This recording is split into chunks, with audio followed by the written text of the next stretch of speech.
الحمد لله نحمده ونستعينه ونستغفره ونؤمن به ونتوكل عليه ونعوذ بالله من شرور أنفسنا ومن سيئات أعمالنا من يهده الله فلا مضل له ومن يضلله فلا هادي له ونشهد أن لا إله إلا الله وحده لا شريك له ونشهد أن سيدنا ونبينا محمدا عبده ورسوله صلى الله عليه وسلم. أما بعد، حضرت خباب بن الارت رضی اللہ تعالی عنہ کی تکلیف ہے. حضرت خباب بن الارت رضی اللہ تعالی عنہ بھی انہی مبارک ہستیوں میں ہے جنہوں نے امتحان کے لیے اپنے آپ کو پیش کیا تھا اور اللہ کے راستے میں سخت سے سخت تکلیفیں برداشت کی. شروع ہی میں 5-6 آدمیوں کے بعد مسلمان ہو گئے تھے، اس لیے بہت زمانے تک تکلیفیں اٹھائی. لوہے کی ذرہ پہنا کر ان کو دھوپ میں ڈال دیا جاتا، جس سے گرمی اور تپش کی وجہ سے پسینوں پر پسینے بہتے رہتے تھے. اکثر اوقات بالکل سیدھا گرم ریت پر لٹا دیا جاتا، جس کی وجہ سے کمر کا گوشت تک گل کر گر گیا تھا. اسلام کے جب نبی اکرم صلی اللہ علیہ وسلم نے مکہ کے اندر اسلام کی دعوت شروع کی تو جو شروع میں صحابہ رضی اللہ تعالی عنہم مسلمان ہوئے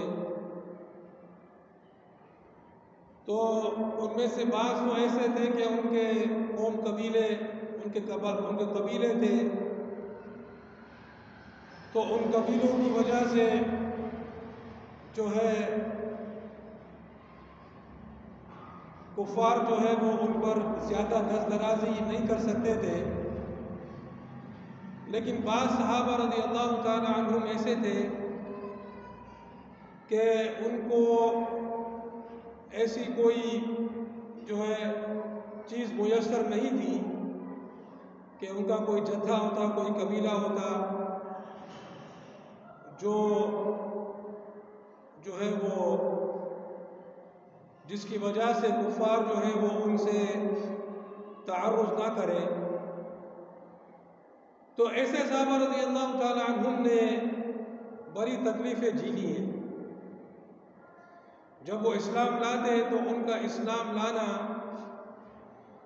ایک بہت بڑا جرم جو ہے وہ سمجھا جاتا ہے. مکے کے اندر مشرکین تھے، قریش سارے کے سارے تقریباً مشرک تھے، اور تو اس حالت میں حضرت خباب رضی اللہ تعالی عنہم بھی مسلمان ہوئے اور ان کو بھی کوئی ایسی چیز میسر نہیں تھی، کوئی یعنی کہ ان کا باقاعدہ مضبوط قبیلہ ہوتا مکے کے اندر قریش کے درمیان. قریش کے جو لوگ تھے وہ مشرکین تھے، جو مسلمان ہو گئے وہ مسلمان ہو گئے. تو انہوں نے جہاں دوسرے ایسے صحابہ رضی اللہ تعالیٰ عنہ کو تکلیفیں پہنچائی، ان میں حضرت خباب رضی اللہ تعالیٰ عنہ بھی تھے. ان کو لوہے کی ذرہ پہنا کر، ذرہ جو ایک قسم کا لباس ہوتا ہے، جنگی لباس جو اس زمانے میں پہنا کرتے تھے، تلوار کے وار سے بچاؤ کے لیے.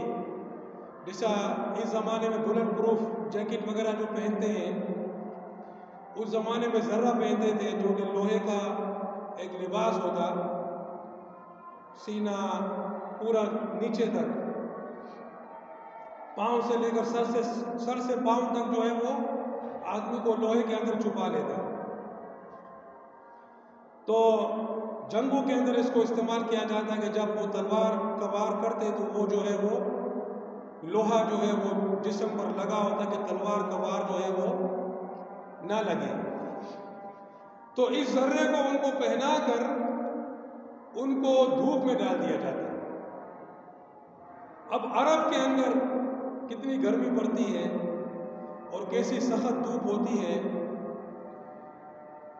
وہ جو لوگ وہاں گئے ہیں وہ جانتے ہیں۔ تو سخت گرمی کے حالت میں جب دھوپ، سورج جو ہے وہ ریت کے اوپر آب و تاب سے چمک رہا ہوتا،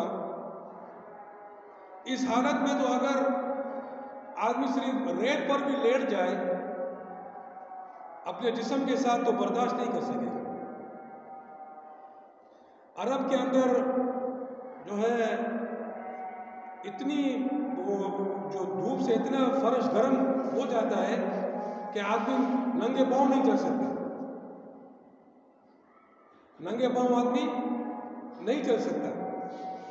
تو اب ان کو لوہا پہنا کر ان کو اس گرم ریت پر دھوپ کے نیچے ڈال دیا جاتا ہے۔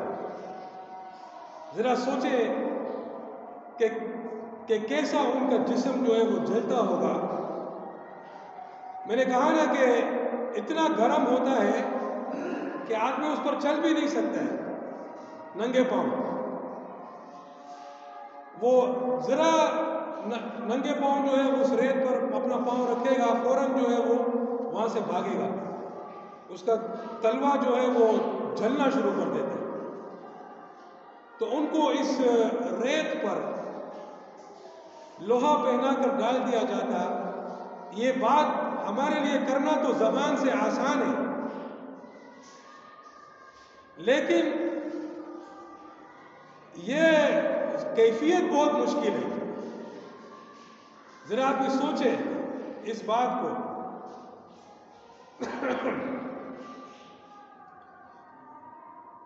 اور پسینوں پر پسینے ان کے بہتے رہتے ہیں۔ اب ذرا سوچیں کہ لوہا پہنا کر وہاں ڈال دیں، لوہا کتنا گرم ہو جائے گا اس دھوپ میں، اور پھر جو ہے وہ سارا جسم پر پہنا ہوا ہے، جسم کیسے جلے گا۔ اور اکثر اوقات بالکل سیدھا گرم ریت پر لٹا دیا جاتا ہے، جس کی وجہ سے کمر کا گوشت تک گل کر گر گیا تھا۔ تو بعض دفعہ تو لوہا پہنا کر ڈال دیا جاتا، بعض دفعہ بغیر کسی کپڑے کے ننگی کمر کے ساتھ اس ریت پر لٹا دیا جاتا اور ان کی کمر جو ہے وہ جل گئی، جھلس گئی، کمر کا گوشت جو ہے وہ گل کر گر گیا۔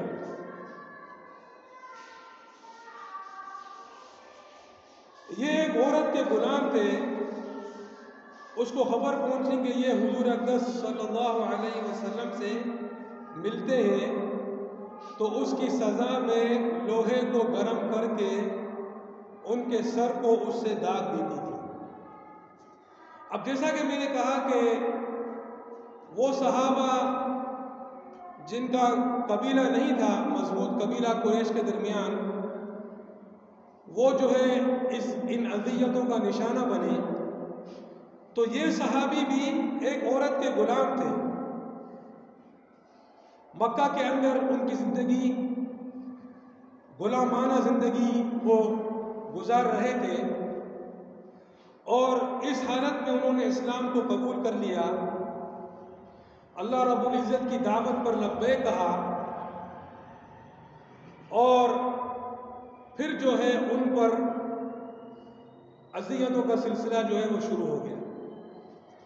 تو جس عورت کے یہ غلام تھے وہ کیا کرتے، وہ لوہے کو گرم کر کے ان کے سر کو داغ دیتے، اب ذرا سوچو کہ لوہے کو جو ہے آگ میں گرم کر کے پھر جب وہ لوہا گرم ہو جائے، یہ جو ویلڈنگ جو کرتے ہیں، ویلڈنگ جب لوہے کی ویلڈنگ کرتے ہیں تو جب تازہ ویلڈنگ کی ہوتی ہے اس پر بھی کوئی ہاتھ نہیں لگا سکتا، وہ اتنا گرم ہو جاتا ہے۔ اب آپ سوچو کہ یہ تو ویلڈنگ ہے، ایک ہے کہ آپ لوہے کو باقاعدہ گرم کر کے آپ پھر جو ہے وہ اس کو کسی کے سر پر رکھ دیں، تو اس تکلیف کو ذرا سوچو۔ ان کو گرم ریت پر لوہا پہنا کر ڈال دیا جاتا ہے، اور میں کہہ رہا ہوں کہ وہاں پر جو دھوپ ہوتی ہے اتنی زیادہ ہوتی ہے کہ آدمی ننگے پاؤں چل نہیں سکتے، تو ریت پر ڈال دیا لوہا پہنا کر، کبھی جو ہے بغیر کپڑوں کے ڈال دیا ننگی کمر کے ساتھ، اور لوہے کو گرم کر کے ان کو داغ دے رہے ہیں۔ اور یہ کس بات ہے؟ کیا انہوں نے کسی کو قتل کیا تھا؟ کیا کسی کو مارا تھا؟ کیا کسی کو لوٹا تھا؟ نہیں، صرف اور صرف اس وجہ سے کہ انہوں نے اسلام قبول کر لیا۔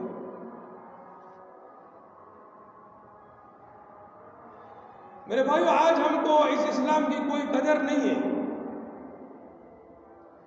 اور یہ وہ زمانہ تھا جب اسلام قبول کرتے تو ان کے لیے جو ہے وہ مشکلات کا دور شروع ہو جاتا، اذیتوں کا دور شروع ہو جاتا، لیکن اس حالت میں بھی وہ اسلام کو چھوڑتے نہیں تھے۔ جب اللہ کی دعوت پر لبیک کہہ دیا تو وہ کلمہ ان کے اندر اس طرح رچ بس جاتا کہ چاہے کچھ بھی کر لیا جائے ان کے ساتھ، وہ ان سے نکلنے والا نہیں تھا۔ اور آج جو ہے ہم پیدا ہوئے اور ہمارے کان میں جو ہے ایک کان میں کسی نے اذان دے دی، دوسرے کان میں کسی نے اقامت دے دی، آج ہمیں اس کلمے کی کوئی اہمیت ہی نہیں۔ حضرت عمر رضی اللہ تعالی عنہ نے ایک مرتبہ عرصے کے بعد اپنے زمانہ خلافت میں حضرت خباب رضی اللہ تعالی عنہ سے ان کی تکالیف کی تفصیل پوچھی جو ان کو پہنچائی گئی۔ انہوں نے عرض کیا کہ میری کمر دیکھیں۔ حضرت عمر رضی اللہ تعالی عنہ نے دیکھ کر فرمایا کہ ایسی کمر تو کسی کی دیکھی ہی نہیں۔ انہوں نے عرض کیا کہ مجھے آگ کے انگاروں پر ڈال کر گھسیٹا گیا، میری کمر کی چربی اور خون سے وہ آگ بجھی۔ یہ اس دور کی بات ہو رہی ہے جب نبی اکرم صلی اللہ علیہ وسلم مکے میں تھے اور اسلام کی دعوت انہوں نے شروع کی، ٹھیک ہے۔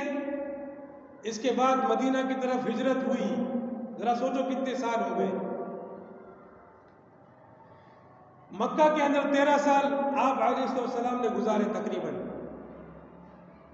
یعنی دعوت شروع کرنے کے بعد، اور اس دور میں ان کو تکالیف پہنچائی گئی۔ تو چلو 13 سال یہ لے لو یا 10 سال لے لو، پھر 10 سال مدینہ کے لے لو، 20 سال یہ ہوئے گے، پھر ابوبکر صدیق رضی اللہ تعالی عنہ کا زمانہ خلافت تقریباً 2-2.5 سال یہ ہوئے، پھر حضرت عمر فاروق رضی اللہ تعالی عنہ کا زمانہ خلافت، سمجھ لو کہ 25 سال کے بعد تقریباً حضرت عمر رضی اللہ تعالی عنہ کی کمر کو دیکھتے ہیں تو کہتے ہیں ایسی کمر کسی کی دیکھی ہی نہیں۔ 25 سال گزر گئے، یعنی ایسا تشدد کیا گیا ان پر کہ 25 سال تقریباً گزر جانے کے بعد بھی اس تشدد کا نشان جو ہے وہ ان سے نہیں ہے۔ دیکھا تو کہا ایسی کمر تو کسی کی دیکھی ہی نہیں. تو کیا کہا کہ مجھے آگ کے انگاروں پر گھسیٹا گیا. کوئلے کو جلا کر جب وہ انگارہ بن جاتا ہے، یا لکڑی کو جلا کر جب وہ انگارہ بن جاتا ہے، اس پر کسی کو چت لٹا دیا جائے اور پھر میری کمر کی چربی اور خون سے وہ آگ بجھی. ذرا سوچو میرے بھائیو، یہ بولنا تو بہت آسان ہے، ہم تو صرف پڑھتے ہیں، ایک تاریخی قصہ پڑھتے ہیں. کبھی اس پر ہم نے غور کیا ہے کہ کتنی تکالیف اور اذیتیں صحابہ رضی اللہ تعالی عنہ نے برداشت کی اس دین کے لیے، جس دین کو ہمیں جو ہے وہ جب پیدا ہوئے تو اذان دے کر جو ہے وہ بچپن سے ہی مل گیا، بچپن سے ہی ہم مل گیا. اس کے بعد قائم رہے اس پر نہ رہے وہ الگ بات ہے. کوئی قدر نہیں ہے اس دین کی ہمارے نزدیک. ان حالات کے باوجود جب اسلام کو ترقی ہوئی اور فتوحات کا دروازہ کھلا تو اس پر رویا کرتے تھے کہ خدا نخواستہ ہماری تکالیف کا بدلہ کہیں دنیا ہی میں تو نہیں مل گیا. اتنی تکالیف برداشت کی اور اس کے باوجود جب اللہ رب العزت نے فتوحات کا دروازہ کھولا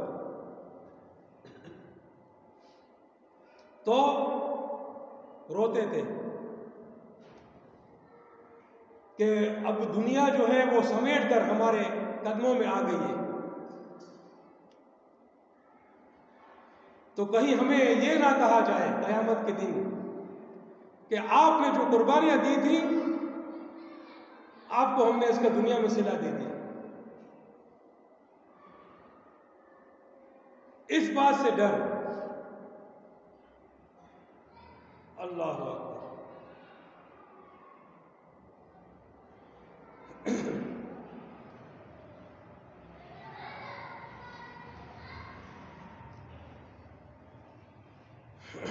حضرت عمار رضی اللہ تعالیٰ عنہ اور ان کے ماں باپ کو بھی سخت سے سخت تکلیفیں پہنچائی گئی. یہ وہ صحابہ ہیں جن کے بارے میں نے کہا کہ ان کے قبیلے نہیں تھے. بہت سے صحابہ کرام ایسے بھی تھے جنہوں نے اسلام قبول کیا مگر وہ قریش میں سے تھے، ان کے خود کے مضبوط قبیلے تھے. تو چونکہ قبائلی جو ہے اس وقت موجود تھی تو اس وجہ سے جو ہے وہ ان پر اس طرح سے دست اندازی نہیں کی جا سکتی تھی. جو ہے وہ قبیلے اپنے قبیلے کے فرد کو سپورٹ کرتے تھے، اس کی حفاظت کرتے تھے، چاہے وہ قبیلہ کافر ہو، چاہے وہ قبیلہ ابھی تک مسلمان نہیں ہوا ہو پورا کا پورا، لیکن ان میں سے اگر کوئی مسلمان ہو گیا تو صرف اس وجہ سے کہ یہ ہمارے قبیلے کا ہے اس کو اس قبیلے کی ایک پشت بنائی حاصل ہوتی. لیکن بعض صحابہ ایسے تھے جیسے حضرت خباب رضی اللہ تعالیٰ عنہ جو غلام تھے یا کہیں اور سے تھے، مکے میں رہتے تھے، ان کو یہ قبیلے کی پشت بنائی حاصل نہیں تھی. تو ان کے لیے جو ہے وہ سب سے زیادہ اذیتوں کا دور شروع ہوا. جو دوسرے صحابہ تھے جن کو قبیلے کی پشت بنائی حاصل تھی ان کو بھی تکالیف پہنچی لیکن اس طرح نہیں. تو عمار رضی اللہ تعالیٰ عنہ اور ان کے ماں باپ یہ بھی انہی صحابہ میں سے تھے. یہ اور ان کے ماں اور باپ، ان کی ماں کا نام کیا تھا؟ سمیہ رضی اللہ عنہ، اور ان کے باپ کا نام یاسر تھا. یہ بھی ان صحابہ میں سے تھے جن کو قبائلی پشت پناہی حاصل نہیں تھی. مکے کی سخت گرم اور ریتیلی زمین پر ان کو عذاب دیا جاتا ہے۔ اب مکے کا تو مجھے پتہ نہیں ہے کون گیا کون نہیں گیا، لیکن اگر تجربہ کرنا ہو تو کراچی کے اندر بھی جب گرمی آتی ہے تو یہ جو پہاڑیاں ہیں یا اس طرف جہاں آبادی نہیں ہے وہاں ذرا چپل اتار کر پاؤں رکھو، پتہ چلے گا کتنا گرم ہوتا ہے۔ آپ بھی اپنا پاؤں بھی ننگا پاؤں نہیں رکھ سکتے۔ اب عرب کی جو گرمی ہے وہ اس سے بھی زیادہ ہے۔ پھر ریگستانی ریت،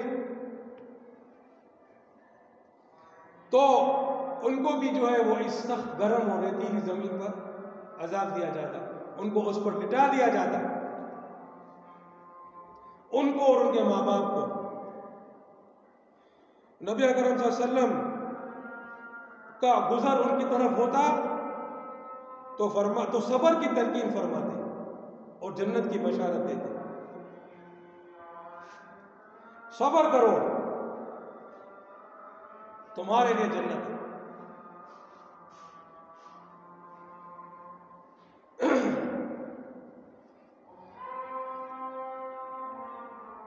بعض لوگ کہتے ہیں کہ جب کسی کو تکلیف آتی ہے تو اس پر اللہ کا عذاب آ رہا ہے، جیسے بعض لوگ کہتے ہیں کہ کسی کو اگر کفار کی طرف سے تکالیف آ رہی ہے کسی مسلمان کو تو اس پر اللہ کا عذاب آ رہا ہے۔ بھائی ان کے اعمال ایسے ہوں گے، ان کے یہ ایسے ہوں گے، ان کے وہ ایسے ہوں گے، یا مجاہدین جہاد کرتے ہیں اور ان کو کسی میدان میں شکست ہو جاتی ہے تو بھائی ان کا جہاد جو ہے وہ صحیح نہیں ہے، ان کے اعمال صحیح نہیں ہے، اللہ کی مدد نہیں آ رہی، اللہ کی مدد ان کے ساتھ نہیں ہے۔ اب میں پوچھتا ہوں کہ یہاں پر ان کے ساتھ اللہ کی مدد نہیں تھی کیا؟ یہ تو صحابہ ہے، ان کے ساتھ اللہ کی مدد نہیں تھی کیا؟ ان میں کیا اخلاص نہیں تھا؟ اور نبی اکرم صلی اللہ علیہ وسلم جب ان کے پاس سے گزرتے ہیں تو نبی اکرم صلی اللہ علیہ وسلم کیا ان کو یہ کہتے ہیں کہ یہ تمہارے اعمال کی سزا ہے؟ نہیں۔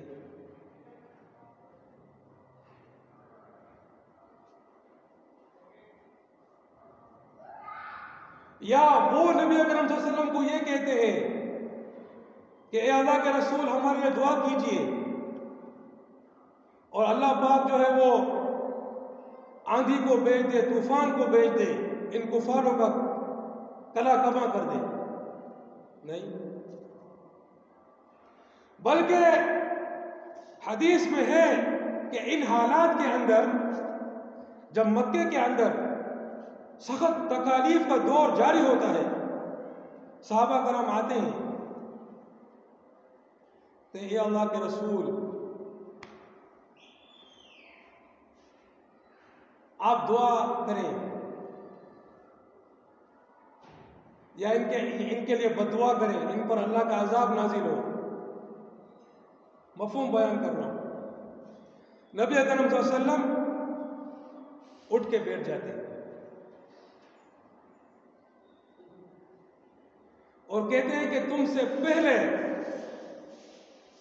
ایسے مسلمان گزرے ہیں پچھلی امتوں میں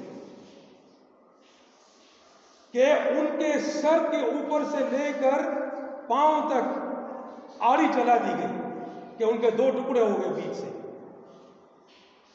لیکن یہ چیز بھی ان کو اپنے دین سے نہیں پھیر سکی،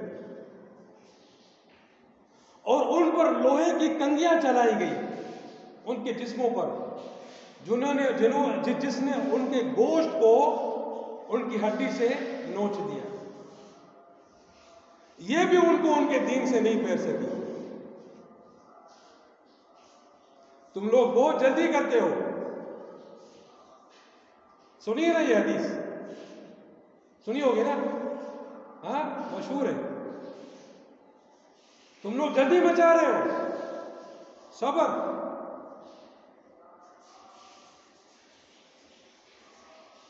اس کا مطلب کیا ہے کہ اللہ کے راستے میں تکالیف آنا مصیبتوں کا آنا یہ اس بات کی دلیل نہیں ہے کہ اللہ کی مدد تمہارے ساتھ نہیں. یہ تو اللہ کی طرف سے ابھی آزمائش کا سلسلہ جاری ہے. اللہ پاک کیا فرماتا ہے؟ ام حسبتم ان تدخلوا الجنہ، کیا تمہارا یہ گمان ہے کہ تم جنت میں داخل ہو جاؤ گے؟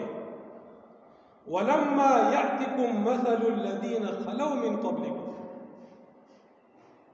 ابھی تک تم پر وہ حالات نہیں آئے جو تم سے پہلوں پر آئے تھے. مَسَّتْهُمُ الْبَأْسَاءُ وَالضَّرَّاءُ، ان کو تکالیف نے، مصیبتوں نے، پریشانیوں نے ان سے چمٹ گئی. مَسَّتْهُمْ، ان کو چھو لیا اس نے. وَزُلْزِلُوا، اور ان کو ہلا دیا گیا، ان پر زلزلہ آ گیا، یعنی ان کو ہلا دیا گیا زلزلے کی طرح.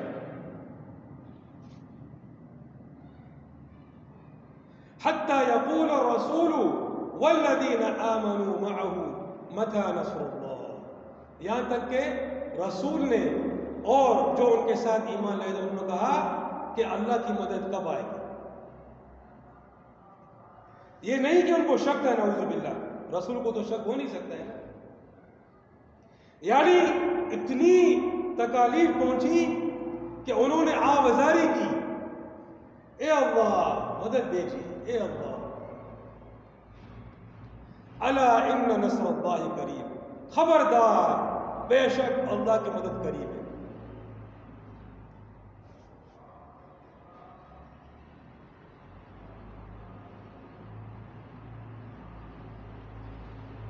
آخر ان کے والد یاسر رضی اللہ تعالیٰ عنہ اسی حالت تکلیف میں وفات پا گئے. ان کے والد یاسر اسی تکلیف میں وفات کہ ظالموں نے مرنے تک چین نہ لینے دیا، اور ان کی والدہ سمیہ رضی اللہ تعالیٰ عنہ کی شرمگاہ میں ابو جہل ملعون نے ایک برچھا مارا جس سے وہ شہید ہو گئی. یہ سب سے پہلی شہیدہ ہے، نبی اکرم صلی اللہ علیہ وسلم کی امت کی سب سے پہلی شہید، ایک عورت داد.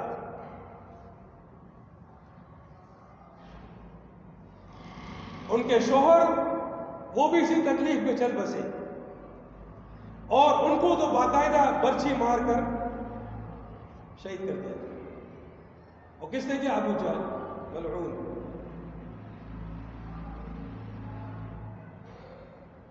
اسلام میں سب سے پہلی شہادت ان کی ہے، اور اسلام میں سب سے پہلی مسجد حضرت عمار رضی اللہ تعالیٰ عنہ نے بنائی. نبی اکرم صلی اللہ علیہ وسلم ہجرت فرما کر مدینہ تشریف لے گئے تو عمار نے کہا کہ حضور صلی اللہ علیہ وسلم کے لیے ایک مکان سائے کا بنانا چاہیے جس میں تشریف رکھا کریں، دوپہر کو آرام فرما لیا کریں اور نماز بھی سائے میں پڑھ سکیں. تو قباء میں حضرت عمار رضی اللہ تعالی عنہ نے اول پتھر جمع کیے اور پھر مسجد بنائی. لڑائی میں نہایت جوش سے شریک ہوتے تھے. اللہ. اور یہ شہید پھر جنگ صفین میں یہ شہید ہوئے تھے. یہ ان کا واقعہ ہے. اور ایسی مثالیں تو اسلام ایسی مثالوں سے بھرا ہوا ہے. آج میرے بھائیوں ہمیں جو ہے وہ اس اسلام کی کوئی قدر نہیں ہے، جس اسلام کے لیے ہمارے اسلاف نے ایسی قربانیاں دی ہیں کہ آدمی کے رونگٹے کھڑے ہو جاتے ہیں. اس کے بارے میں سوچ لیں. جب وہ اسلام لاتے تھے تو ان پر تکالیف کا سلسلہ شروع ہو جاتا، اور تکالیف ان کو برداشت کرنی پڑی. یہ نہیں کہ بھائی ہم تو اسلام لائے ہیں اور ہم تو اللہ کے محبوب بندے ہیں، اللہ کے نبی صلی اللہ علیہ وسلم ہمارے درمیان میں موجود ہیں، ہم نے ان کے ہاتھ پر بیعت کی ہے، ہمارے ساتھ تو جو ہے پورا عالم ہمارے ساتھ ہونا چاہیے، ہم پہاڑوں کو حکم دیں تو پہاڑ کو ہل جائیں۔ وہ جو کہنے والے پتہ نہیں کیسی کیسی باتیں کرتے ہیں، ذرا سوچو میرے بھائیوں، نبی اکرم صلی اللہ علیہ وسلم کو اللہ پاک جو ہے معراج کے اندر 7واں آسمان تک لے گیا، راتوں رات کے بھی ایک حصے کے اندر لے گیا نہیں لے گیا؟ مکہ سے بیت المقدس سے پھر آسمانوں کا سفر، اس میں بیت المقدس میں انبیاء کرام علیہم الصلوۃ والسلام کی امامت کرتے ہیں، پھر 7واں آسمان کا سفر شروع ہوتا ہے، ہر آسمان پر ایک نبی سے ملاقات، کسی میں 2 نبی سے ملاقات، یہاں تک کہ 7واں آسمان تک پہنچتے ہیں، اللہ پاک سے ہم کلام ہوتے ہیں۔ یہ سارا سفر اور براق کے اوپر، اور براق کے بارے میں کیا فرمایا حدیث کے اندر کہ اس کا جو ایک قدم ہے وہ حد نگاہ پر پڑتا ہے، حد نگاہ پر ایک قدم اس کا پڑتا ہے۔ ابھی آپ وہ دیکھتے ہیں، آپ کو ستارہ نظر آتا ہے، وہ ستارہ جو ہے آپ سے خربوں شربوں پتہ نہیں کتنے میل دور ہے، ہاں، اور وہ بھی نوری سال، لائٹ ایئر، جو روشنی جو ہے 1 سال میں جو سفر کرتی ہے، وہ ستارہ بھی آپ کو نظر آ جاتا ہے، ٹھیک ہے۔ اب براق کا ایک قدم جو ہے وہ حد نگاہ پر پڑتا ہے، اس کی رفتار کے بارے میں سوچو کتنا تیز۔ براق، اس کا نام بھی براق ہے نا، برق، بجلی، براق، بجلی کی طرح، ٹھیک ہے۔ یہ معراج کا سفر اللہ پاک آپ علیہ السلام کو عطا فرماتا ہے، آپ کی فضیلت کے لیے، آپ کے مرتبے کے لیے، اکرام کے لیے، صحیح۔ لیکن جب مکہ سے مدینہ ہجرت کرتے ہیں تو براق آتا ہے نہیں آتا؟ براق آتا ہے؟ مکہ سے جب مدینہ کرتے ہیں ہجرت تو براق آتا ہے؟ آتا ہے؟ آپ کو نہیں پتا، براق آتا ہے؟ ہاں چاچا، براق آتا ہے مکہ سے مدینہ جب کرتے ہیں ہجرت؟ ہاں آتا ہے براق؟ نہیں آتا نا۔ مکہ سے مدینہ جب ہجرت کرتے ہیں تو کوئی براق نہیں آتا۔ ذرا اس بات پر غور کرو نا، ذرا آسمانوں کا سفر اللہ پاک ان کو عطا فرماتا ہے جب مکے کے اندر ہے۔ مکے کے اندر ہجرت سے کچھ عرصہ پہلے کی بات ہے، ہجرت سے کچھ عرصہ پہلے کی بات ہے، اللہ پاک آپ علیہ السلام کو آسمانوں کا سفر، بیت المقدس کا سفر عطا فرماتا ہے، راتوں رات کے ایک حصے کے اندر براق پر۔ لیکن جب مکہ سے مدینہ ہجرت کرتے ہیں تو براق نہیں آتا، نہیں آتا نا۔ براق آتا ہے؟ نہیں آتا۔ بھائی اللہ پاک براق کو بھیج دیتا یوں ذرا دیر میں مکہ سے مدینہ، لیکن نہیں، براق نہیں آتا۔ وہ سفر جو ہے وہ اکرامی سفر ہے، وہ اکرامی سفر ہے کہ اللہ پاک اپنی نشانیوں کو نبی اکرم صلی اللہ علیہ وسلم کو دکھا رہا ہے،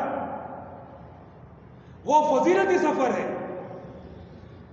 وہ سفر فضیلت کا ہے، اس میں براق آتا ہے، جبریل امین نازل ہوتے ہیں، اللہ اکبر، اور جو ہے مراتب کا سفر شروع ہوتا ہے۔ لیکن یہ سفر جو ہے یہ دینی کام کا سفر ہے، دینی جد و جہد کا سفر ہے، دینی جہاد کا سفر ہے، اس میں براق نہیں آتا۔ اس میں ابو بکر صدیق رضی اللہ تعالی عنہ سفر کی 2 اونٹیاں تیار رکھتے ہیں، اور نبی اکرم صلی اللہ علیہ وسلم حضرت علی رضی اللہ تعالیٰ عنہ کو حکم دیتے ہیں کہ تم میرے بستر پر لیٹ جاؤ، تمہیں کوئی گھسن نہیں پہنچے گی۔ اور مشرکین نے محاصرہ کر لیا ہوتا ہے نبی اکرم صلی اللہ علیہ وسلم کے گھر کا۔ ذرا سوچو ان بات میں، اللہ کا نبی، لیکن اللہ پاک جب دینی جہاد کا سفر ہو رہا ہے، اللہ پاک اپنے نبی کو بھی قربانیوں سے گزار رہا ہے۔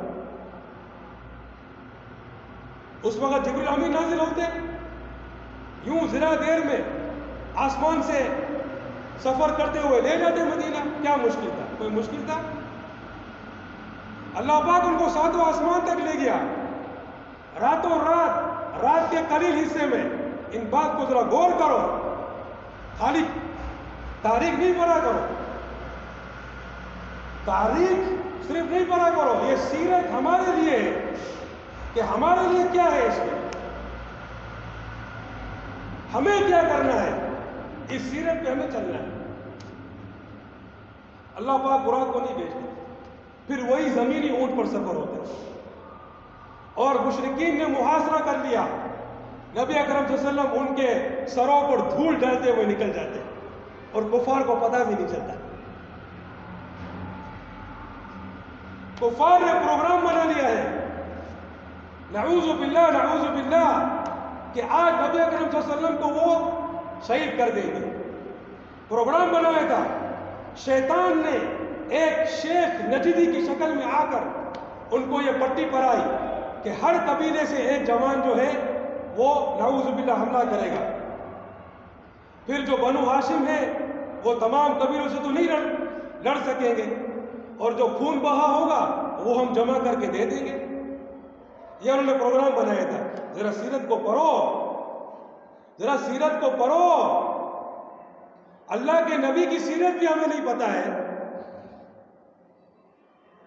اگر ہم نے قرآن پڑھا نہیں، قرآن کو سمجھا نہیں، قرآن کا ترجمہ کسی سے سیکھا نہیں، نبی اکرم صلی اللہ علیہ وسلم کی سیرت پڑھی نہیں، ہم دین اسلام پر کیسے چلیں؟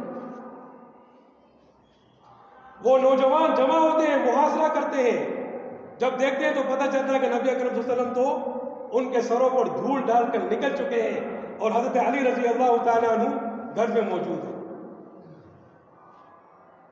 نبی اکرم صلی اللہ علیہ وسلم کہتے ہیں کہ جتنے لوگوں کی امانتیں ہیں ان کو واپس کر دینا۔ اللہ اکبر، الصادق الامین، الصادق الامین۔ یہاں پر کفار ان کو شہید کرنے کی سازش کر رہے ہیں، مگر اللہ کا نبی پھر بھی بولتا ہے کہ جس کی جو امانت ہے اس کو پہنچا دینا۔ اللہ اکبر۔ پھر کفار مشرکین ان کے پیچھے دوڑتے ہیں، چاروں طرف بھگاتے ہیں۔ نبی اکرم صلی اللہ علیہ وسلم اللہ اکبر ابو بکر صدیق رضی اللہ تعالیٰ عنہ کے ساتھ، اپنے یار غار کے ساتھ، اپنے محبوب ساتھی کے ساتھ غار ثور میں پہنچ جاتے ہیں۔ دیکھو کتنا آسان تھا، براق بھیج دیتے۔ اللہ کو تو براق کی بھی ضرورت نہیں ہے بھائی، اللہ پاک تو ایسے ہی وہاں سے ایک پلک جھپٹنے میں، اس سے بھی کم میں، ہاں آنن مکہ سے مدینہ پہنچ گئے۔ مشکل تھا کوئی؟ لیکن نہیں ہوا۔ مشرکین پیچھے دوڑ رہے، غار ثور تک پہنچ گئے۔ ابو بکر صدیق رضی اللہ تعالیٰ عنہ اللہ اکبر غار ثور میں داخل ہوتے ہیں، تمام سوراخوں کو بند کرتے ہیں، ایک سوراخ رہ جاتا ہے، اس پر اپنا پاؤں رکھ دیتے ہیں۔ نبی اکرم صلی اللہ علیہ وسلم صدیق اکبر کے جو ہے وہ گود میں زانوں پر سو جاتے ہیں۔ ایک سانپ آتا ہے، صدیق اکبر رضی اللہ تعالیٰ عنہ کے پاؤں میں ڈستا ہے۔ صدیق اکبر رضی اللہ تعالیٰ عنہ کہ نبی اکرم صلی اللہ علیہ وسلم بیدار نہیں ہو جائیں، خاموشی سے اس کو برداشت کرتے ہیں، زہر کی تکلیف کو برداشت کرتے ہیں، لیکن تکلیف جب بڑھتی ہے آنکھوں سے آنسو شروع ہو جاتے ہیں، اور نبی اکرم صلی اللہ علیہ وسلم کے اوپر گرتے ہیں۔ نبی اکرم صلی اللہ علیہ وسلم کی آنکھ کھلتی ہے، صدیق اکبر بتاتے ہیں کہ مجھے سانپ نے ڈس لیا۔ نبی اکرم صلی اللہ علیہ وسلم اپنا لعاب مبارک اس پر لگاتے ہیں، وہ اللہ کی طرف سے ان کو شفا مل جاتی ہے۔ ذرا پڑھو، دیکھو کس طرح قربانیاں ہو رہی ہیں، اسی ذات کی جس ذات کو اللہ پاک جو ہے وہ ساتوں آسمان تک لے گیا۔ لیکن مکہ سے مدینہ کا سفر جو ہے یہ دینی جہاد کا سفر ہے، اس میں اللہ پاک اپنے نبی کو بھی قربانیوں سے گزارے، اور کفار ڈھونڈتے ڈھونڈتے غار تک پہنچ جاتے ہیں۔ اللہ کی طرف سے غار کے اوپر مکری جال بنا دیتی ہے، کبوتر انڈے دے دیتے ہیں۔ صدیق اکبر رضی اللہ تعالیٰ عنہ کہتے ہیں، اے اللہ کے رسول، اگر انہوں نے اپنے پاؤں کی طرف دیکھا تو وہ ہمیں دیکھ لیں گے، اتنے قریب پہنچ گئے۔ نبی اکرم صلی اللہ علیہ وسلم فرماتے ہیں، اے ابو بکر، تجھے اس دو کے بارے میں کیا ہے جس کا تیسرا اللہ ہے؟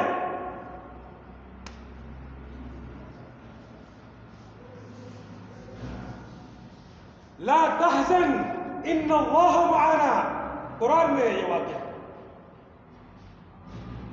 اور وہ اپنے صاحب سے کہتا ہے، اذ یقول لصاحبہ اللہ اکبر۔ اللہ پاک نے خود صدیق اکبر کو نبی اکرم صلی اللہ علیہ وسلم کا ساتھی فرمایا، اللہ اکبر۔ جو صدیق اکبر کو نہیں مانے وہ قرآن کو نہیں مانے۔ جب اس نے اپنے ساتھی کو کہا غم نہ کر، اللہ ہمارے ساتھ ہے، یہ نہیں فرمایا اللہ میرے ساتھ ہے، فرمایا اللہ ہمارے ساتھ ہے، تمہارے ساتھ بھی ہے، میرے ساتھ بھی ہے۔ اور کفار بولتے ہیں، بھائی یہاں پر تو مکر نے جال بنا دیا ہے، کبوتر نے انڈے دے دیے، یہاں پر کہاں ہوں گے؟ وہیں سے نامراد لوٹ جاتے ہیں۔ نبی اکرم صلی اللہ علیہ وسلم 3 دن اس غار کے اندر رہتے ہیں، اس کے بعد وہاں سے مدینے کا سفر شروع ہوتا ہے۔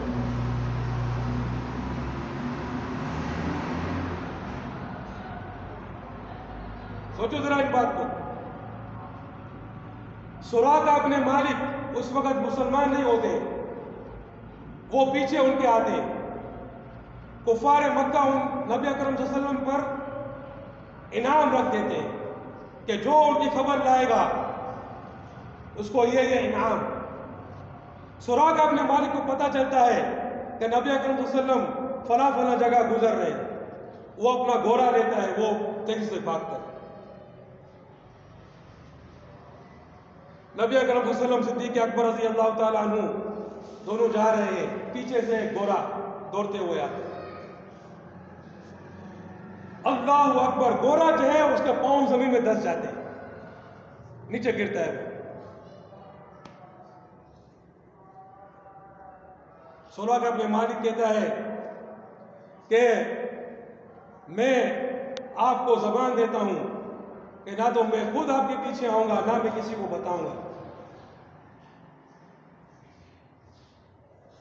اللہ کی طرف سے جو ہے وہ اس پر سے یہ عذاب ہٹتا ہے۔ نبی اکرم صلی اللہ علیہ وسلم اس کو ایک بشارت دیتے ہیں، سراقہ ابن مالک کو، اس وقت وہ مسلمان نہیں ہوتا ہے۔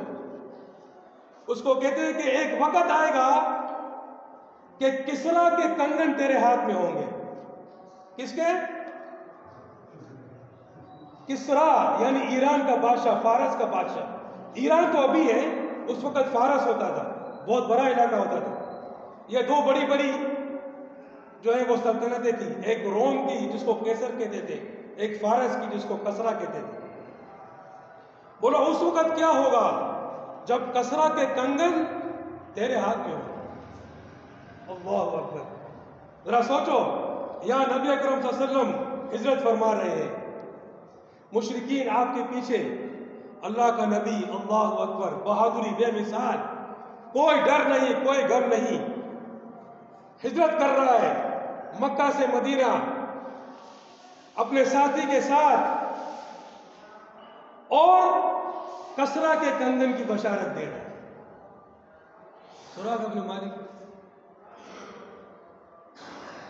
اور غالباً سراقہ ابن مالک کہتے ہیں کہ آپ مجھے یہ لکھ کر دے دیں کہ جب یہ وقت آئے تو میں یہ دکھا سکوں۔ نبی اکرم صلی اللہ علیہ وسلم اس کو لکھوا کر دے دیتے ہیں، اور حضرت عمر پھر بعد میں یہ مسلمان ہوتے ہیں، سراقہ ابن مالک رضی اللہ تعالیٰ عنہ، اور حضرت عمر رضی اللہ تعالیٰ عنہ کے زمانے میں کسرا فتح ہو جاتا ہے اور کسرا کے کنگن آ جاتے ہیں اور وہ سراقہ ابن مالک کے ہاتھ میں اس کو پہناتے ہیں. یہ دیکھو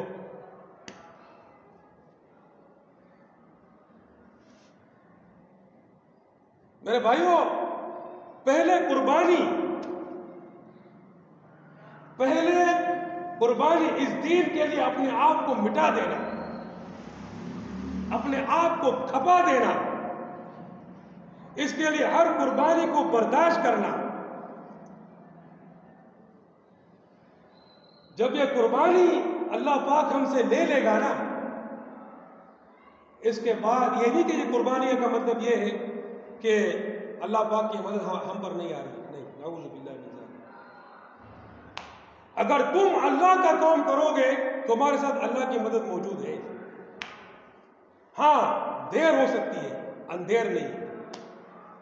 یہ دیر تو ہمارے نزدیک ہے نا، اللہ کے نزدیک اللہ فرماتا ہے وَإِنَّ يَوْمًا عِنْدَ رَبِّكَ كَأَلْفِ سَنَةٍ مِّمَّا تَعُدُّونَ، کہ تمہارے رب کے یہاں ایک دن تمہارے 1000 سال کے برابر.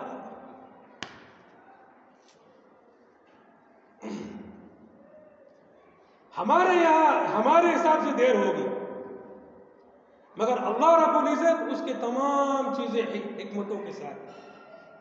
اور اللہ تو زمان و مکان سے پاک ہے. یہ زمانہ جو ہے، یہ وقت جو ہے، یہ تو ہم اس کے اندر ہیں. اللہ تو اس سے ورا الورا ہے. تو جب قربانیاں اللہ پاک نے صحابہ سے لے لی، تکالیف ان سے لے لی، ان کو گرم ریتوں پر لٹایا گیا، ان کو انگاروں پر لٹایا گیا، اور ایسی قربانیاں انہوں نے دی. اور پھر مدینے کی طرف ہجرت، پھر وہاں پر جہاد کا سلسلہ شروع. مکے میں تو منع تھا، اپنے ہاتھ روکے رکھو، کفوا ایدیکم، ہاتھ روکے رکھو. مدینے میں جہاد کا حکم نازل ہوا. اب ایک اور سلسلہ شروع ہوا قربانیوں کا جہاد کے اندر. اور جب صحابہ رضی اللہ تعالی عنہ نے یہ قربانیاں دے دی اللہ کے لیے، اس کے بعد اللہ رب العزت کی طرف سے فتوحات کا دروازہ کھلا. ان قربانیوں کے زمانے میں جو شہید ہو گئے وہ تو جنت میں پہنچ گئے.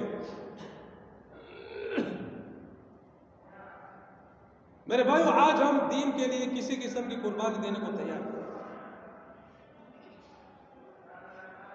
ہم کسی قسم کی قربانی دینے کے لیے دین کے لیے تیار نہیں. یہاں تک کہ ہمارے اندر تو اتنا بھی نہیں ہے کہ ہم 5 نمازیں پڑھ سکیں. اتنی بھی قربانی ہم سے نہیں ہوتی.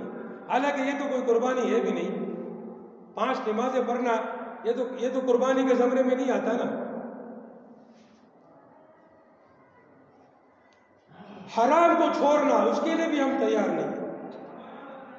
اور بھائی حلال کمائیں گے تو کمائی پوری نہیں ہوتی، برابر نہیں ہوتی. میں حرام کا 1 لاکھ کما رہا ہوں، اگر حلال سے مجھے ایسا مل جائے جس میں 1 لاکھ یا اس سے زیادہ کماؤں تو پھر ٹھیک ہے. اس کو بولتے ہیں نعم البدل. میرے کو نعم البدل مل جائے. اچھا، یہ نعم البدل کیا چیز ہے؟ میری 1 لاکھ روپے میں کماتا ہوں، 1 لاکھ یا اس سے زیادہ مل جائے، میں تو حرام کو چھوڑ دوں گا. مجھے تو ہی حرام کرنا. یہ تو بڑا نعم البدل ہے. یہ کیسا نعم البدل؟ حلال کا 1 روپیہ جو ہے وہ حرام کے اربوں خربوں سے بہتر ہے.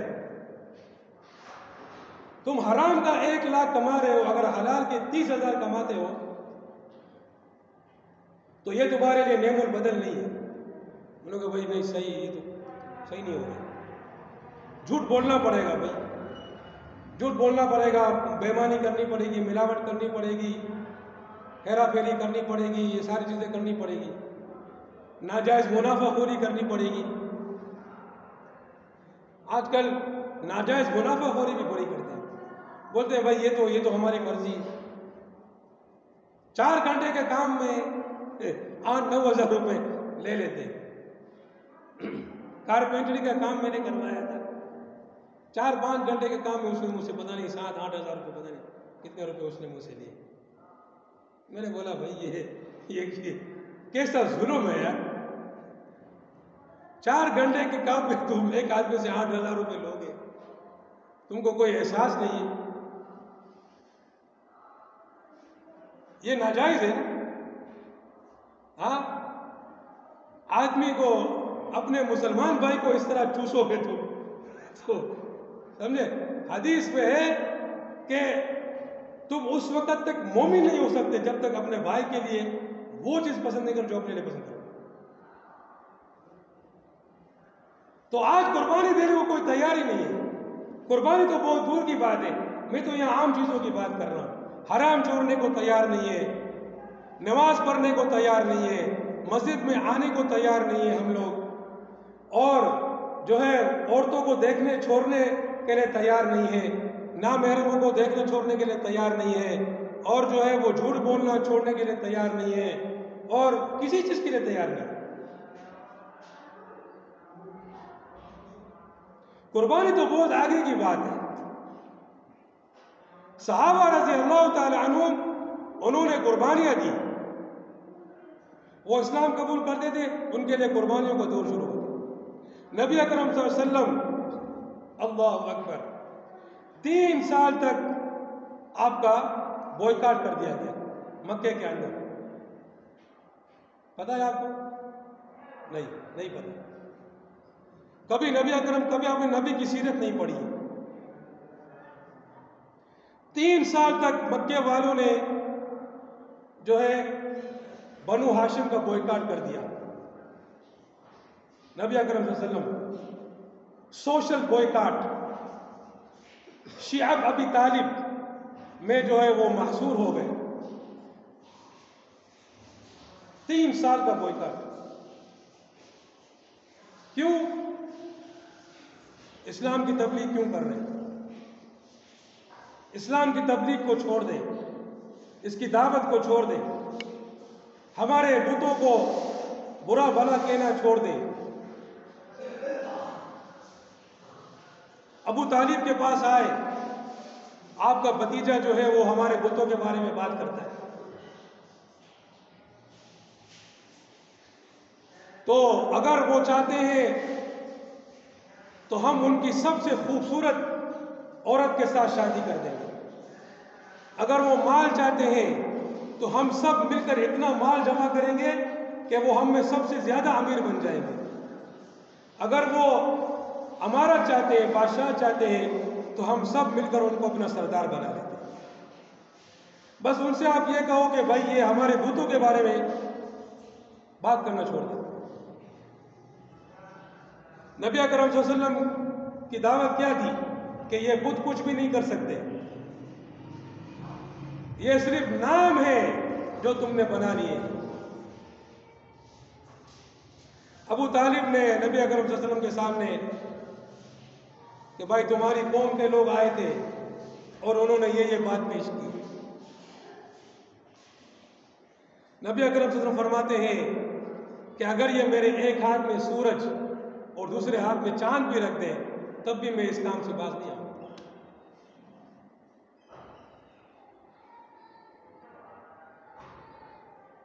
چاہے کچھ بھی ہو جائے, چاہے میں اس کام میں کام آ جاؤں, میں شہید ہو جاؤں, مگر یہ کام نہیں چھوڑنا ہے. میرے بھائیو, اصل دعوت یہ دعوت نہیں ہے کہ وہاں جا کر, یہ نبی اکرم صلی اللہ علیہ وسلم ہماری دعوت نہیں ہے اس طرح کمزور دعوت کہ اول تو جو مشرکین ہیں ان کے پاس تو جاتے ہی نہیں ہیں. کبھی ان کو بولو بھائی ہمارے ساتھ ذرا آؤ, مشرکین کے پاس چلتے ہیں, قادیانیوں کے پاس چلتے ہیں, رافضیوں کے پاس چلتے ہیں, ہندو کے پاس چلتے ہیں, سکھوں کے پاس چلتے ہیں, نصرانیوں کے پاس چلتے ہیں, اور یہ جو مزاروں والے ہیں ان کے پاس چلتے ہیں. یہ سارے جو بت بنائے ہوئے ہیں قبر کے ان کے پاس چلتے ہیں, ان کو بولتے ہیں کہ یہ قبر تیرا کچھ بھی نہیں کر سکتی ہے. وہ آئیں گے ہی نہیں بھائی. نہیں بھائی ہمارا کام ایسا نہیں ہے، ہم تو میٹھا میٹھا کام کرتے ہیں، ہم جاتے ہیں بولتے ہیں بھائی مسجد میں آ جاؤ، نماز کے لیے آ جاؤ، دین کی دعوت کے لیے محنت کے لیے آ جاؤ۔ وہ بیچارہ ابھی وہ نماز سے فارغ ہو کر ہی آیا ہوگا، بولے گا میں تو ابھی آیا ہوں مسجد سے صاحب، اس کو وہاں جا کر دیکھو انہوں نے کچھ نہیں کیا، ان کے پاس جاؤ۔ ایسی کمزور دعوت نہیں ہے بھائی۔ اگر نبی اکرم صلی اللہ علیہ وسلم صرف مسلمانوں کو ہی سکھاتے تو پھر کفار کو کیا مسئلہ تھا؟ وہ ابو طالب کے پاس کیوں آئے؟ ابو طالب کے پاس اس لیے آئے نا کہ یہ ہماری بتوں کے بارے میں بات کرتا ہے، کہ اس لیے آئے تھے کہ یہ مسلمانوں کو قرآن سکھاتے۔ ان کی تو بھائی نہیں، ہم تو آپ کو کچھ نہیں کہتے ہیں، میں تو اپنے جو میرے ماننے والے ہیں میں تو ان کو قرآن شریف اور حدیث سکھاتا ہوں، میں ان پر گشت کرتا ہوں۔ اچھا ٹھیک ہے، پھر تو کوئی مسئلہ ہی نہیں، آپ ان پر گشت کرتے رہے، ہمارے بتوں کے بارے میں تو کوئی مسئلہ نہیں ہے نا، ہماری جو ریاست ہے اس کو کوئی خطرہ نہیں۔ مگر نہیں، بات یہ نہیں تھی، بات تو تھی نبی اکرم صلی اللہ علیہ وسلم ان بتوں کو چیلنج کر رہے تھے، ان کافروں کو چیلنج کر رہے تھے، اور ابھی تو زبانی چیلنج کر رہے تھے، آگے پھر اسلحے سے بھی چیلنج کا زمانہ آنے والا تھا۔ اور آج کیا بولتے ہیں بھائی ہم مکی دور کے اندر ہیں، کیا بولتے ہیں؟ ہم مکی دور میں ہیں۔ جو آدمی ایسا بولے کہ وہ مکی دور میں ہے وہ پکا کافر ہے، وہ مسلمان ہی نہیں ہے، یہ بات یاد رکھیں۔ دین جو مکمل ہوا ہے اب وہی دین قیامت تک ہے۔ مکے کے اندر جو چیز تھی جو منسوخ ہو گئی اب وہ دین نہیں ہے۔ دین جو مکمل ہو گیا مدینے کے اندر اب وہی دین قیامت تک ہے۔ اس دین کو قبول کرتے ہو تو تم مسلمان ہو، تم بولو کہ نہیں وہ مکی زمانے والا تو پھر تم مسلمان نہیں ہو، تم کافر ہو۔ پہلے تو شراب بھی حرام نہیں ہوئی تھی، شراب حرام ہوئی تھی پہلے؟ نہیں ہوئی تھی نا، ہاں؟ تو اب کیا شراب بھی پیو گے؟ ہم مکی دور میں ہیں، اعوذ باللہ من ذالک۔ اچھا پھر مکی دور تو 13 سال کا تھا نا، ان کا مکی دور جو ہے وہ 100 سال میں ختم نہیں ہوا، وہ کبھی ختم ہوگا بھی نہیں، انہوں نے اس کو پکڑ کے رکھا ہوا ہے بھائی یہ مکی دور ہے۔ اچھا مکی دور کے اندر کفار کو دعوت دے رہے تھے، آپ کفار کو دعوت دیتے ہو؟ نہیں، ابھی تو ہم صرف مسلمانوں پہ کام کرتے ہیں۔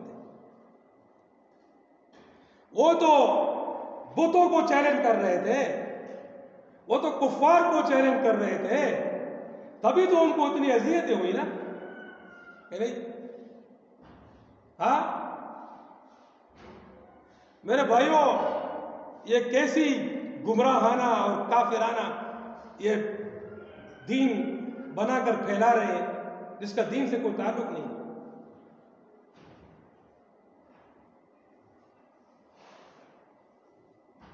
دعوت اگر زبانی دعوت بھی دیتے ہو تو ایک کافر تمہارے سامنے ہے اور ایک مسلمان گنہگار تمہارے سامنے ہے، زیادہ خطرے میں کون ہے؟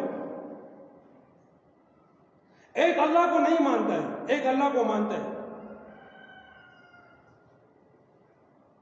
تو تم بولو کہ جو اللہ کو نہیں مانتا ہے اس کو میں برداشت کروں گا، لیکن جو اللہ کو مانتا ہے اس کے پاس میں جا کر گشت کروں گا، تو یہ جو ہے میں نبیوں والا کام کر رہا ہوں، نعوذ باللہ من ذالک۔ تم نے تو انبیاء کرام پر بھی بہتان باندھی، انبیاء کرام کے اس طرح کام کرتے تھے۔ سیدنا ابراہیم علیہ السلام سارے بتوں کو توڑ دیتے ہیں، توڑتے نہیں توڑتے، سارے بتوں کو توڑ دیتے ہیں۔ ایک بڑا بت ہوتا ہے اس پر قدار کو لگا دیتے، کفار آتے ہیں، ہمارے بتوں کو کس نے توڑا؟ ہاں وہ ابراہیم ہے، وہی باتیں کرتا تھا، اس کو لے کر آؤ۔ ہاں ابراہیم تم نے ہمارے بتوں کو توڑا ہے۔ وہ کیا کہتے ہیں؟ وہ اس بڑے نے کیا ہے یہ کام، ذرا ان سے پوچھو اگر یہ بات کرتے ہیں تو۔ تم ان کو پوچھتے ہو یہ ٹوٹے ہوئے پڑے ہوئے ہیں، ان سے پوچھو کس نے توڑا ہے، میرے سے کیا پوچھتے ہو؟ یہ بڑا بڑا کھڑا ہوا ہے، اسی نے کیا ہوگا؟ یہ ایک طنزیہ جملہ ہے نا، جھوٹ نہیں ہے، طنزیہ جملہ کہہ رہے ہیں. ان سے پوچھ لو یہ بڑے نے کیا ہوگا. وہ بولتے ہیں یار تمہیں تو پتہ ہے کہ یہ بات نہیں کرتے، ہم ان سے کیسے پوچھیں گے؟ تو تم ایسے لوگوں کو پوچھتے ہو، ایسے بتوں کو جو بات بھی نہیں کرتا ہے. اب بولا بھائی آگ لگاؤ، یہ ہمارے بتوں کا دشمن ہے. تو کیا تم نے ان ساری قبروں کو توڑ دیا؟ کیا تم نے ان قبروں کو توڑا؟ کیا تم ان قبروں میں گئے؟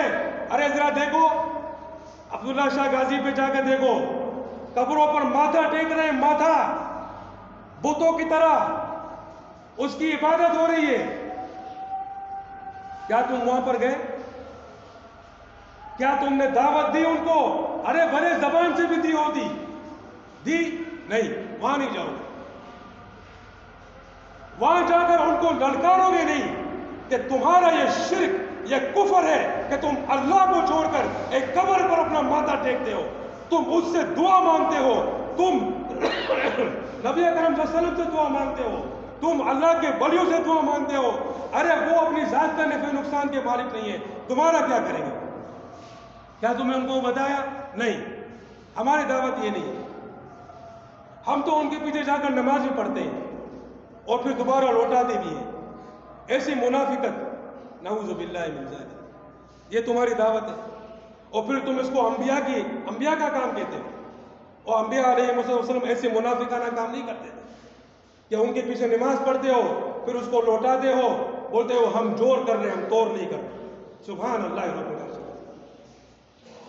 انبیاء کرام آئے تھے وہ توڑنے کے لیے آئے تھے باطل کو، سمجھے؟ وہ باطل سے جوڑنے کے لیے نہیں آئے تھے. انبیاء کرام آئے تھے وہ باطل کو توڑنے کے لیے آئے تھے، باطل سے جوڑنے کے لیے نہیں آئے تھے.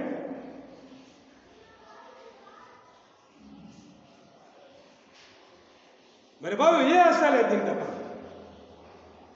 اور یہ مکی دور کی میں بات کر رہا ہوں. تو یعنی کہ وہ مکی دور میں بھی نہیں ہے، کیونکہ مکی دور میں بھی ایسا نہیں تھا. وہاں پر بھی بتوں کو للکار رہے ہیں، یہ تم کس کو پوج رہے ہو، یہ کچھ نہیں کر سکتے. مشرکوں کو للکار رہے ہیں، زبان سے جہاد کر رہے ہیں. اور وہ مکی دور تو ختم ہو چکا، اب تو ہم مدنی دور کے اندر ہے نا.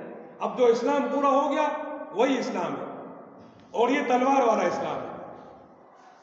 یہ تلوار والا اسلام ہے کہ تم زبان سے دعوت دو گے، اگر نہیں مانو گے تو پھر تلواریں بے نیام ہو جائیں. یہ ہمارے نبی کی دعوت ہے، یہ ہمارے نبی کی دعوت ہے. اور اسی کے لیے ہمارے نبی کی قربانی ہے، اسی کے لیے صحابہ کرام کی قربانی ہے. اسی راہ میں انہوں نے قربانیاں دی اور بے مثال قربانیاں دی. ایسا نہیں کہ اللہ پاک نے ان سے قربانیاں نہیں دی، اللہ پاک نے ان سے بھی شہادتیں دی، ان سے بھی قربانیاں دی. نبی اکرم صلی اللہ علیہ وسلم بھی زخمی ہوئے، نبی اکرم صلی اللہ علیہ وسلم بھی زخمی ہوئے. لیکن جب قربانیاں لے لی اللہ نے، اس کے بعد اب فتح کرو میری زمینوں کو، اب فتح کرو میری زمین کو، اب میری زمین پر میرے احکام کو نافذ کرو، اب نکلو. میرے بھائیو آج ہم اس قربانی کے لیے تیاری نہیں، دین کے لیے ہمیں کوئی قربانی دینی ہی نہیں. آج ہم میں اتنے بھی، میں اگر کسی کو بول دوں کہ آ میرے ساتھ چلتے ہیں فلانے مزار پر، چلتے ہیں یہ عبداللہ شاہ غازی پر، یا کھارا دار میں، یا یہ جو یہاں پر ہے کیا ہے نوری کیا بولتے ہیں، ہاں پتہ نہیں کتنے بنے ہوئے ہیں، ہاں میرے ساتھ کوئی نہیں آئے گا. بولے گا بھائی تو جا کے پٹے کرائے گا، مار کھلائے گا ہم کو یار. تو پھر تیری دعوت کیا دعوت ہے؟ تیری دعوت کچھ بھی نہیں ہے. تو بس یہاں جا کر دکان والے کو بولتے ہیں نماز پڑھنے آ جا، آسان آسان کام کرتا ہے. چلو پھر کیوں بولتا ہے کہ تو نبی والا کام کرتا ہے؟ نبی والا طرح کو کام کرنا ہے تو پھر آ ہم چلتے ہیں مزاروں پر، آ ہم چلتے ہیں رافضوں پر، قادیانیوں کے پاس چلتے ہیں، نصارہ کے پاس چلتے ہیں، یہودیوں کے پاس چلتے ہیں، ان کو جا کر دین کی دعوت دیتے ہیں۔ اور یہ بھی کام آدھا ہوگا، پورا کام جب ہوگا جب ہم تلوار کو نکالیں گے۔ جب تک یہ کام نہیں کریں گے ہمارا دین پورا نہیں ہے، ہمارا دین نامکمل۔ جب تک ہم تلوار کو نہیں نکالیں گے ہمارا دین پورا نہیں ہوگا میرے بھائیوں۔ ہم چاہے جتنی بھی نمازیں پڑھ لیں، جتنے بھی روزے رکھ لیں، جب تک تلوار ہاتھ کو نہیں پکڑو گے کبیرہ گناہ کے ہم مرتکب رہیں گے، کیونکہ یہ ہم پر فرض عین ہے، جس طرح نماز فرض ہے۔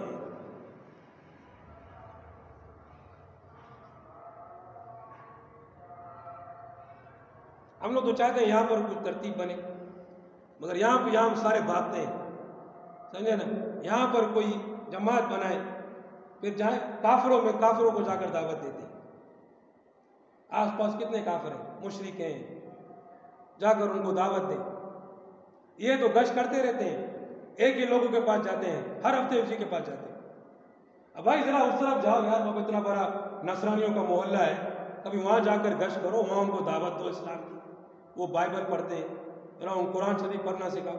نہیں، ہمارے تو بزرگوں نے منع کیا ہے، کافروں کے پاس نہیں جانے۔ سبحان اللہ رب العالمین، یہ کیسی دعوت ہے؟ دعوت تو اصل میں کافر کے لیے ہے، وہ مسلمان کو تو پہلے سے پتہ ہے کہ اسلام کا، یہ تمہاری کیسی دعوت ہے؟ ہم چاہتے ہیں یہاں ترتیب بنے، تم لوگ آؤ تو ہم ترتیب بنے نا، لوگ آؤ مسجد میں آؤ، یہاں جماعت بنا دیں، پھر ہم جائیں گے انشاءاللہ۔ ہر ہفتے ہم بھی جائیں گے، ہم لوگ وہاں جا رہے ہیں بھائی۔ وہ جو اللہ کو نہیں مانتا ہے تو اس کے پاس جا رہا ہے جو اللہ کو مانتا ہے، ہم اس کے پاس جا رہے ہیں جو اللہ کو نہیں مانتا ہے، یا اللہ کو مانتا ہے مگر شرک کرتا ہے۔ تم بھی ہمارے ساتھ آؤ، پھر دیکھنا کیسے بھاگتے ہیں، پھر بولتے ہیں ہم بھی ہمارا کام کریں۔ علیہ السلام، نعوذ باللہ من ذالک، لوگوں کو دھوکہ دیتے ہیں۔ تو بھائی اس کے لیے تیار ہو، یا مسجد میں آؤ تو کوئی ترتیب بنے نا۔ آتے نہیں ہو مسجد میں آؤ، اور آتے بھی ہیں وہ نماز پڑھ کے بھاگ جاتے ہیں۔ میں جب تک اپنی نماز سے فارغ ہوتا ہوں تو ساری مسجد خالی ہوتی ہے، سمجھے؟ سارے تھوڑا بیٹھو مسجد کے اندر یار، تو پھر ہم بھی یہاں ترتیب بنائیں، ہماری ذمہ داری ہے، جتنا ہم کر سکتے ہیں وہ تو کریں نا، کیا خیال ہے؟ ہاں، جو کوتاہیاں ہو رہی ہیں وہ تو ہو رہی ہیں، تلوار بھی اٹھائیں گے انشاءاللہ العزیز، سمجھے نا؟ ابھی چلو تلوار کا تو گناہ ہو رہا ہے، زبان کا بھی گناہ ہو رہا ہے، زبان سے تو کریں ہم، کیا خیال ہے؟ پھر وہ بھی کریں گے انشاءاللہ۔ تو انشاءاللہ اس کے لیے بھائی مسجد میں آؤ، جو یہاں محلے والے ہیں مسجد میں آؤ، ذرا بیٹھو ہمارے ساتھ، نماز کے بعد تھوڑا بیٹھا کرو، ہمارے ساتھ ترتیب بناؤ، تو انشاءاللہ العزیز ہم بھی ان قربانیوں کا آغاز کریں، سمجھے نا؟ ہم وہاں پر جا کر ان کو للکاریں۔ عبداللہ شاہ غازی کے مزار پر میں خود گیا تھا، میرے ساتھ ایک اور ساتھی تھا، وہاں پر قبر کے پاس جا کر ہم نے ان کو بولا ہے کہ یہ شرک اور کفر ہے، اور کسی کی ہمت نہیں ہوئی کہ ہمیں کچھ کہہ سکے، کیونکہ جب اللہ کے لیے تم کھڑے ہوتے ہو نا، پھر اللہ کی طرف سے روب و دبدبہ تم پر آ جاتا ہے۔ وہ سب آ رہے ہیں، سب مشرک آ رہے ہیں قبروں کے پاس، کوئی دعا مانگ رہا ہے، کوئی ماتھا ٹیک رہا ہے، ہم لوگ جو ہے وہ لگے ہوئے، یہ شرک ہے، یہ کفر ہے، تم کیا کر رہے ہیں؟ صرف اللہ کرنے والا، ہم لوگ بلند آواز سے۔ اصل یہ زبان کا جہاد ہے، یہ جہاد ہے، اگر زبان کا جہاد تو یہ جہاد ہے، یہ زبان کا جہاد نہیں کہ تم باہر جا کر بولو کہ مسجد میں آ جاؤ۔ اس کو تم بول سکتے ہو کہ یہ نصیحت ہے، یہ بھی الحمدللہ دین کا ہی کام ہے، سمجھے نا؟ مگر یہ اس کا کوئی جہاد سے کوئی جہاد نہیں ہے، یہ تم کسی سے مقابلہ نہیں کر رہے، وہ جہاد ہے، کیونکہ وہاں پر جا کر تم مشرکوں کو للکار رہے ہو، ان کے عقیدے کو للکار رہے ہو، ان کی شرک کو للکار رہے ہو، یہ زبان کا جہاد ہے۔ تیار ہو اس کے لیے؟ ہاں، یہاں آ کر ہماری ترتیب بنانے کی کوشش کرو، اللہ پاک جو عمل کرنے کی توفیق دے۔ وہ آخر دعوانا